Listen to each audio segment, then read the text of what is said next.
Hey, thanks for joining me. It was a sad day not too long ago when I reviewed the final issue of Danger Girl that J. Scott Campbell drew, issue 7, I believe it was. And it was a bummer day for me because Danger Girl is such a fun comic book. I enjoyed it so much. I enjoyed it as one of my favorite books when it was coming out, and rereading it, it's still good. I kept referring to it in the various reviews of the individual issues as a perfect comic book. And what I mean by that is that it's a perfectly balanced work of art that is not trying to pretend to be anything that it's not. It knows exactly what it is. The story works exactly perfect for what it's trying to be. The art is great. It's just a fun, adventurous, joyful comic book. It's just fun. And it's just such a bummer that Campbell, once he was done with that in terms of drawing those characters, he moved on to other stuff and did a few issues of that Wild Siders. Had to think about that for a second. And then now he's just moved on to covers, and that's all he does. Danger Girl did have some spin-offs and one-offs and a few individual things out there that we are definitely going to look at.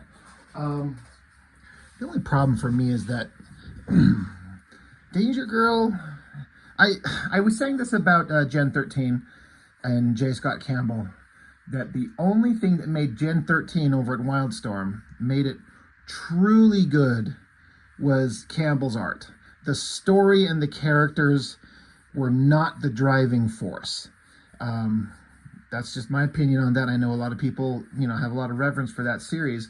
But honestly, when you look at how many different creative teams they put on Gen 13 and how many times they tried to reboot it over and over and over, it never worked. It never reached the same kind of heights that it did when it started.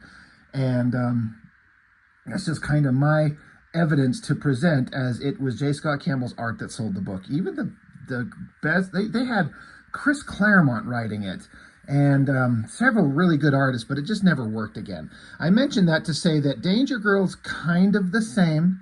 I don't think that it works without J. Scott Campbell drawing it, but it works a lot better than Gen 13 did.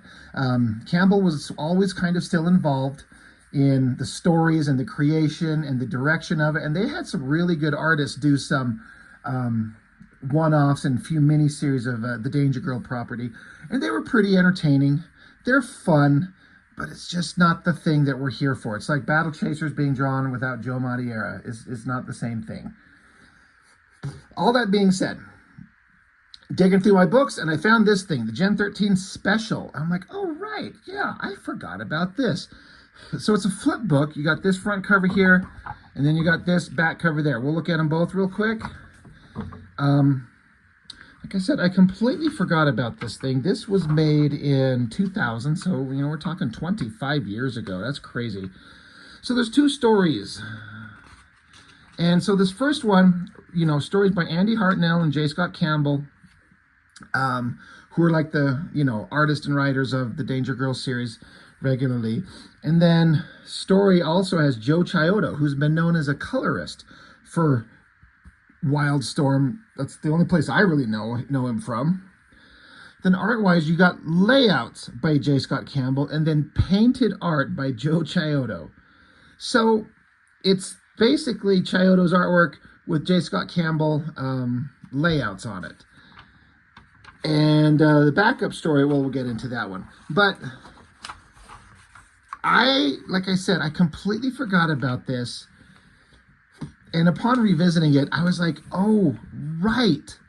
This, I think it works so well. It's Chiodo doing painted artwork. It's an obvious, the whole thing is like a satirical gag. It's all meant to be funny and lighthearted. And this artwork style that he does, like a 60s era vibe with the costumes. And then I don't know what the terminology would be for these kind of these faces. It's an old-timey kind of classic good girl art style with the eyes and the lips. I don't know if there's a term for it. It certainly looks very familiar, but I really like it. And this Chiodo doing this painted artwork, I forgot how good it was. It's got this light color, kind of pastel kind of look. It's really neat. And so the whole gag behind this is, it says up here in the top, it says, "From the vaults of Cliffhanger Television Studios, we present a newly discovered, long thought to be lost episode of TV's most adventuresome threesome, Jesus, I can't read, the Mod Bods in color." And it has like screenplay and storyboards and directed by and closed captions. So it's like it's a gag on a TV show. Like a silly, cheesy 60s era spy adventure thing with hot naked girls. Or not naked, but almost. So you have Sydney Savage as Sassy Sinclair, Natalia Castle as Farrah Moonbeam, and Abby Chase as Barbie Avalon. I love those names. They're so ridiculous. It's just perfect for this thing. So, and then it just gets into the whole kind of fun, kind of cliche mockery of the silliness of comics and TV. And it's just all so fun. Tonight's episode, The Art of Murder. And I love how we have the girls here backed up against the wall. They're in a dark room with a light being illuminated on them like they're scared. It says the Peach Museum.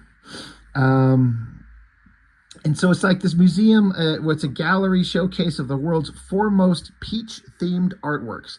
And if you remember from the original Danger Girl series, one of the villains, he has like a code name for himself. He calls himself the Peach. So hence we're having a gag of the Peach Museum. And then, of course, you got a security guard sneaking around. There's a shadow kind of following him around. The security guard turns and look. He's like, "Who's there?"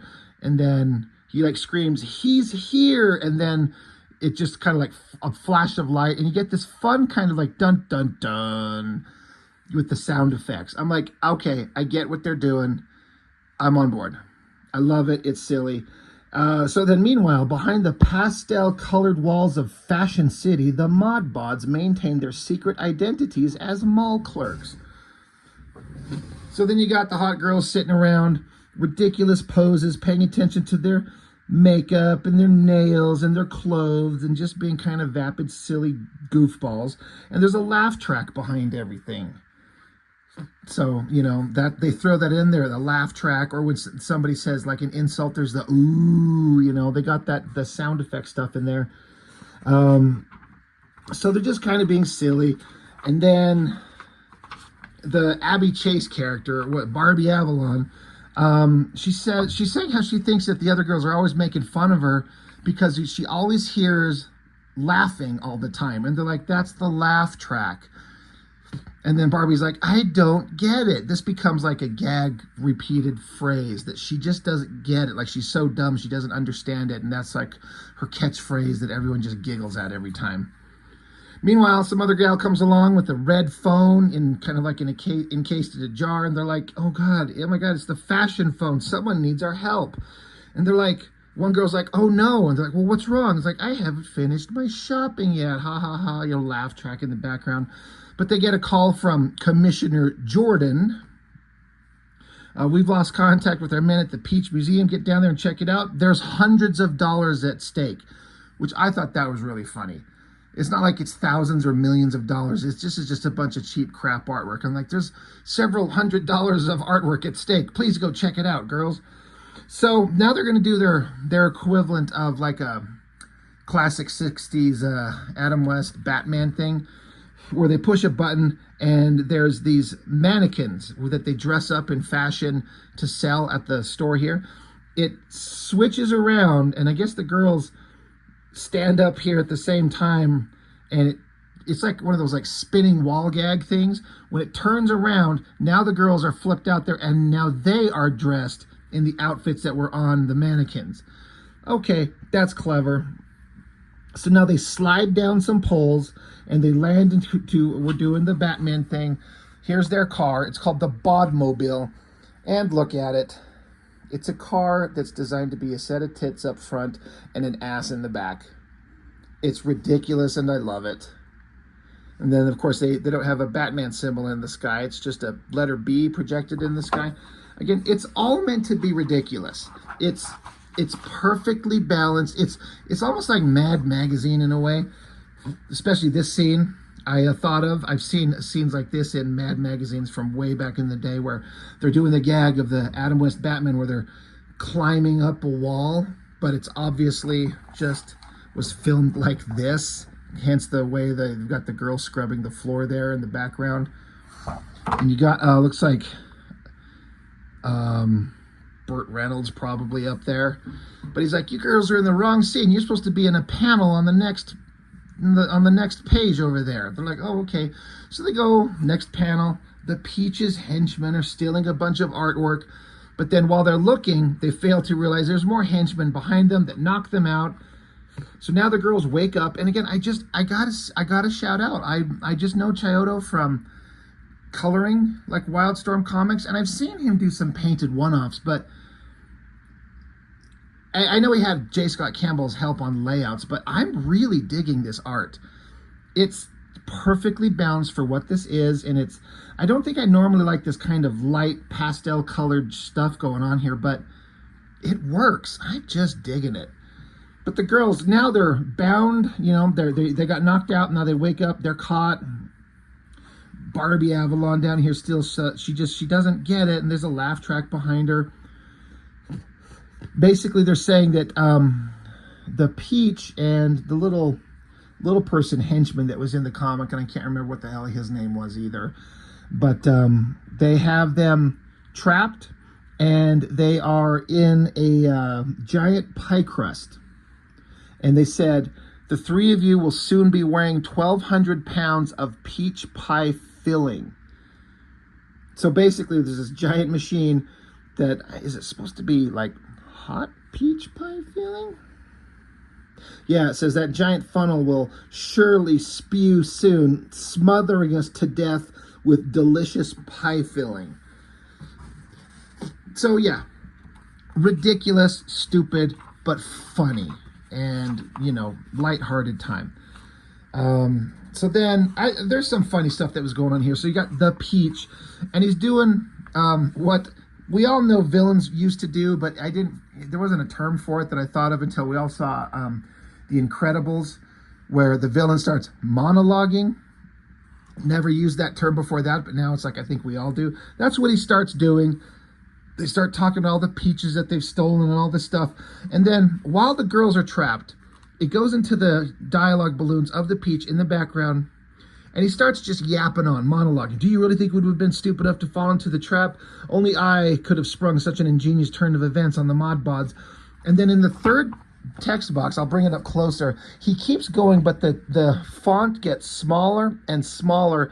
And it's like, having earlier discovered this very trap, which was set for me, I utilized this brilliant plan, which enabled blah, blah, blah, blah, blah, blah, blah.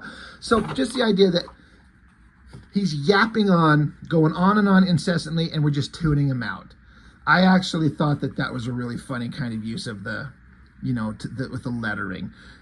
Just to show that he's just going on, and the girls are not listening while they're trying to figure out a way to get away. And they're like, oh, I got an idea. I have a nail file. So they bust out a nail file and start cutting the ropes, but they're like, it's going to take a while.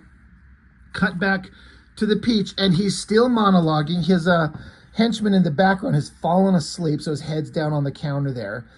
And so the Peach is continuing, and years from abusive insults, now the world will see why the Peach is its rightful ruler, why I must blah, blah, blah, blah, blah, blah, blah, blah, blah. I'm like, okay, that's funny. It got a legitimate laugh out of me. But after however much time, the nail file works, snaps their bonds, and the bad guy's like, okay, oh, right, it's time to drop the filling. So they fire it out, but the girls have gotten out. So awesome page of them standing there looking hot. Bad guy's like, you know, you may have gotten away, but you'll have to beat my unbeatable Peach Cobbler gang. So now the girls, we get a couple action scenes of them just beating the shit out of the henchmen that come with them. And they're doing all these, like one-liner stupid puns. Like, you know, the girl kicks him in the face with a boot. She's like, it's time for you to get the boot. Or, hate to squish your plans, Tiny. Isn't it about time for you fellas to split?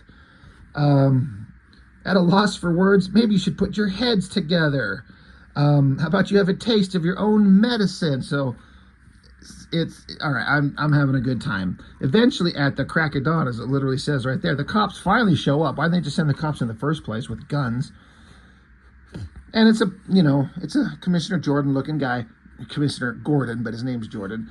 And they go in there, and the Peach team has been like encrusted in pie filling. They're trapped, and it just goes to this like, we should thank the Mod Bods. And so it just cuts to a scene of them. Now they're just like playing instruments, like a silly musical thing as they play out.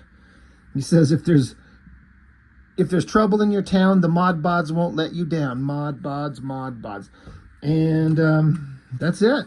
So again, if a person can't look at this and just kind of laugh at it and have a good time, I don't know what to tell you. It's just meant to be silly. It's a showcase for Chiodo to get to do his awesome coloring, which he understands the color palette for the era and the vibe of this book perfectly. Danger Girl was never meant to be serious. It's not Watchmen. It's not The Dark Knight. It's just fun, silly, sexy adventure shit. And this just pushes it to another degree. And I like it. It works. And it was a very, very fun book to read. I'm glad I refound this thing. I'm just always digging through my comic boxes. I'm like, oh, there, that thing. Then we get some pinups. Get an Adam Warren, I believe. Yeah. That looks good. We get a J. Scott Campbell inked by Richard Friend from 90, I think it says 99. That looks fantastic. A David Mack. It's interesting. It's a really good piece of artwork, but I don't look at that and think Sidney Savage from Danger Girl. It's just hot leather girl. But he's got a more realistic style in terms of anatomy. It's fine. I don't know who Tom Bancroft is that drew this one. It looks good, kind of cartoony, animated. It's fun. Double page spread, pinup of the Danger Girls by Michael Turner. Always sad to think about that he's not with us anymore. But that's definitely Michael Turner artwork. It's pretty damn good. Then you get one that's it just says Garner. So Alex Garner, the inker of Danger Girl. Obviously, you can't be an inker unless you can draw. I think some people don't understand that. You have to be able to be a pretty damn good drawer to be a good inker. And so clearly he can illustrate. It looks really good. I think that the little box faces in the boxes around the edge and the bad guys up here are the best drawn parts of it. The girls certainly look good, but of course I'm comparing that to what J. Scott Campbell does. Pretty damn good though. Looks great. And then you get a Joe Quesada pinup. I do remember seeing this one, and this is in that era where Quesada was changing up his style, pushing it into a little bit more, I don't know, odd, abstract-y. I don't know how to put it. It's a far cry from the stuff that he used to do when I was reading him on like X Factor. It's just the earlier stuff. I used to like his work a lot better. He can draw. Like, he's one of the best artists out there, his rendering. But he pushes things into a really weird style. I appreciate the whole compositional idea of this. It's Sidney Savage, and she's, twirling her whip. And so her hand's back here, and the whip is wrapped around her several times. And you got the snap with these effects up here of the whip. And the other stuff I like the basic anatomy of her body, arm, the upper body, especially like the hip area. He's got a really solid understanding of human anatomy, and the body looks good, and the rendering on this black leather outfit looks really good. Her head looks kind of big, and her expression looks kind of weird, and the features are kind of weird. Not my favorite Joe Quesada thing, but there's a lot of things that are really good about it, and then some things that are kind of odd and just kind of throws off the balance for me, but that's just me. Who cares what I think? And so that's the last pinup there. So anyway, that's the end of that. So that's Danger Girl special, the part 1 with the 60s era stuff. I'm going to end this video here, and I'm going to do the flip side of this on a separate video, and we'll get into this one soon enough. And because both of these things are very different, but they deserve their own kind of unique look. So thanks for joining me on this one. I appreciate it. And I will see you next time.